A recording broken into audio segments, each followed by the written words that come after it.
Next topic is SLE। SLE usually females, child bearing age के जो females हैं उनके अंदर होती है, ठीक है। और ये मल्टी सिस्टम्स को इन्वॉल्व करती है, मींस कि बहुत सारे सिस्टम्स को इन्वॉल्व करती है। लाइक उसके अंदर जॉइंट्स हो गए, रिमाटोलॉजी हो गया, ब्लड हो गया, रीनल हो गया, CNS हो गया, CVS हो गया। मींस कि बहुत सारे सिस्टम्स को इन्वॉल्व करती है और सबके अंदर इन्फ्लेमेशन कॉज करती है। And this is an auto immune disease. It means कि इसके अंदर ऑटो एंटीबॉडीज़ बनती हैं जो कि डिफरेंट सिस्टम्स के अंदर इन्फ्लेमेशन कॉज करती हैं। और चाइल्ड बेयरिंग एज की जो फीमेल्स हैं उनके अंदर ये कंडीशन होती है, ठीक है। अब इसका क्राइटेरिया या क्लिनिकल फीचर्स दोनों मैंने इकट्ठे ही लिख दिए हैं यहाँ पे। इसको आप क्राइटेरिया भी कह सकते हैं और क्लिनिकल फीचर्स भी कह सकते हैं। इसके लिए एक निमोनिक है सोप ब्रेन MD, ठीक है। ये इस तरह से याद रख लो कि MD जिस तरह हॉस्पिटल का कोई भी MD होता है उसके ब्रेन और ये उसी का सोप, ठीक है। तो ये मतलब MD आप अलग से याद रख लो और ये ब्रेन और ये सोप इस तरह से याद रख लो।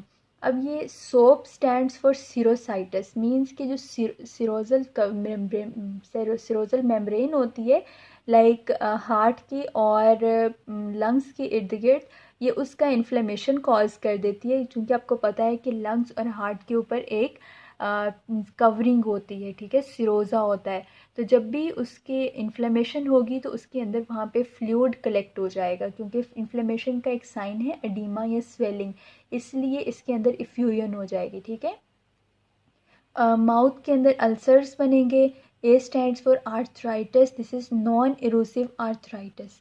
यूजुअली जो रिमेटॉइड आर्थराइटिस के अंदर आर्थराइटिस होता है दैट इज़ इरोसिव, वो पेरी आर्टिकुलर ऑस्टियोपोरोसिस कॉज करता है, but this is non erosive. Photo sensitivity के लाइट को बर्दाश्त नहीं कर सकेगा, ठीक है। ब्लड के अंदर कुछ इंपॉर्टेंट चेंजिंग्स आती हैं कि ब्लड के अंदर एक तो अनीमिया ऑफ क्रॉनिक डिजीज़ आपने पढ़ा होगा, वो रिमेटॉइड आर्थराइटिस के अंदर होता है। इसके अलावा पीनिया मींस की डिक्रीज सेल लाइन, कौन कौन सी सेल लाइन डिक्रीज होगी, ल्यूकोसाइट्स की, लिम्फोसाइट्स की, थ्रोम्बोसाइट्स की, ठीक है। तो ल्यूकोपीनिया, लिम्फोपीनिया एंड थ्रोम्बोसाइटोपीनिया। ब्लड भी हमें CVC के ऊपर मिलेगा। किडनी के अंदर प्रोटीन यूरिया मिलेगा, मोर देन 0.5 ग्राम प्रोटीन्स, और RBC कास्ट मिलेगी, ठीक है।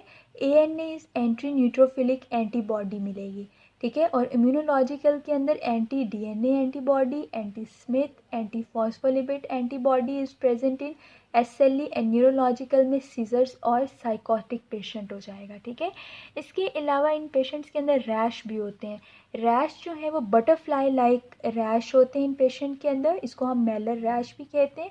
ये यूजुअली अगर आप ये फेस देखो तो ये हमारे पास नेज़ोलेबियल फोल्ड होता है ना, ये इस जगह पे जहाँ पे ये जो चीक्स का एरिया, ये नोज़ और ये अपर लिप वाले एरिया से मिल रहा होता है, यहाँ पे एक नेज़ोलेबियल फोल्ड होता है। तो ये जो रैश है ना, ये इस नेज़ोलेबियल फोल्ड को स्पेयर करते हैं, और ये नोज़ की ब्रिज और ये चीक्स वाले एरिया के ऊपर ये रैश होते हैं, ठीक है। और सन एक्सपोजर से बहुत ज़्यादा हो जाते हैं, दीज आर रेड कलर। और डिस्कॉइड रैश, ये भी रैश ही होते हैं, लेकिन इसमें फ़र्क क्या है कि इन रैश में के ऊपर एक केराटोटिक स्केलिंग होती है। दोनों ही ऑलमोस्ट रेज्ड रैश होते हैं, ये फ्लैट भी हो सकते हैं, रेज भी हो सकते हैं, बट ये रेज्ड रैश होते हैं, उनके ऊपर केराटोटिक स्केलिंग होती है, ठीक है। तो ये आपने इसका क्राइटेरिया पूरा याद रखना है कि इन पेशेंट्स को, जो SLE के पेशेंट्स हैं, इनके अंदर जॉइंट्स इन्वॉल्व होते हैं, इनके माउथ में अल्सर्स होते हैं, Sironja is involve, photo sensitivity, blood के ऊपर हम ब्लड पिक्चर पे हम लोगों को अनीमिया मिलता है और एंटीबॉडीज़ मिलती हैं, सीजर्स हो सकते हैं और रैश होते हैं, ठीक है। तो ये कुछ क्राइटेरियाज है, और चूँकि ये इन्फ्लेमेटरी कंडीशन है इसलिए इसके अंदर फीवर भी होता है पेशेंट को।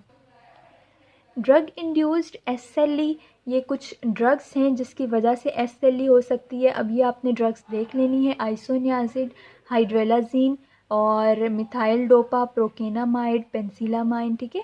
तो ये सारी ड्रग्स हैं जिसकी वजह से SLE हो सकती है।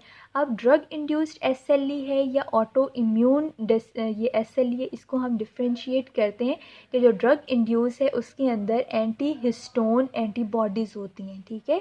और दूसरा, इसकी जो सिम्टम्स हैं वो माइल्ड होती हैं। माइल्ड सिम्टम्स में जॉइंट्स और स्किन इन्वॉल्व होती है, ठीक है।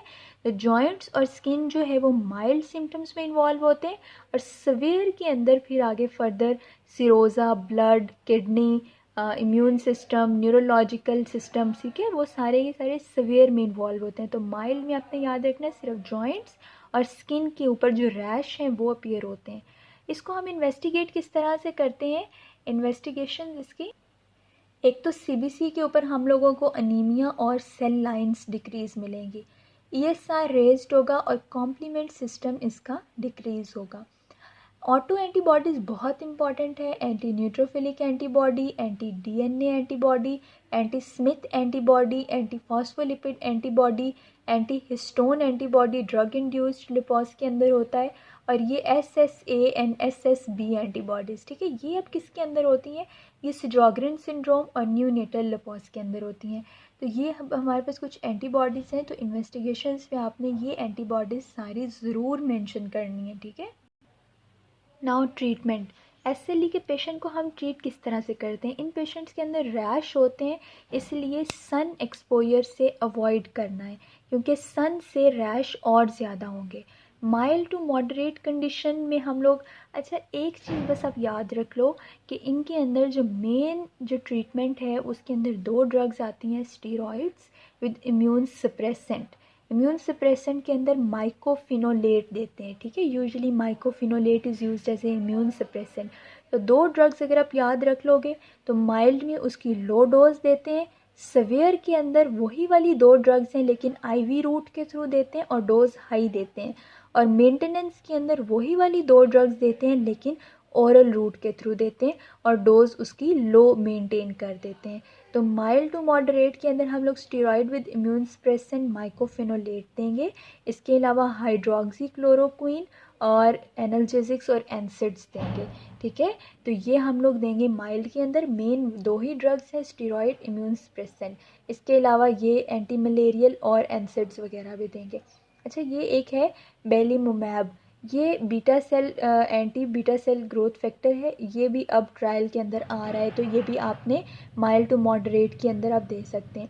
लाइफ थ्रेटनिंग के अंदर अगेन वही 2 ड्रग्स हैं, steroid with anti immune suppressant, ठीक है, यहाँ पे स्टीरॉयड के साथ इम्यून सप्रेसेंट हम साइक्लोफॉस्फामाइड देंगे, दोनों आईवी रूट के थ्रू देंगे, हाई डोज इन दोनों की देंगे। और साइक्लोफॉस्फामाइड जब हम देते हैं ना तो एक चीज़ इसके साइड इफ़ेक्ट बहुत इंपॉर्टेंट है, एक तो ये हेमरेजिक क्राइसिस कॉज करता है, दूसरा ये परमानेंट एजोस्पर्मिया या एनोवुलेशन मीन परमानेंट इनफर्टिलिटी कॉज कर देता है, चाहे वो फीमेल्स हैं या मेल हैं, ठीक है। तो इसलिए अगर ये ड्रग देनी ज़रूरी है तो फिर जो वो मेल या फीमेल जिसको ये दे रहे हैं उनके स्पर्म्स या एग्स को स्टोर कर लेते हैं ताकि उनकी फर्टिलिटी इफ़ेक्ट ज़्यादा, क्योंकि इससे तो ये परमानेंटली एजोस्पर्मिक हो जाएंगी, एनोवुलेटरी हो जाएंगी फीमेल्स, तो इसलिए उनके कुछ एग्स या स्पर्म्स को स्टोर कर लेते हैं फॉर फ्यूचर यूज़। और हेमरेजिक क्राइसिस होते हैं जिसको हम मीसना एक साथ इसके देके इसको प्रिवेंट कर सकते हैं।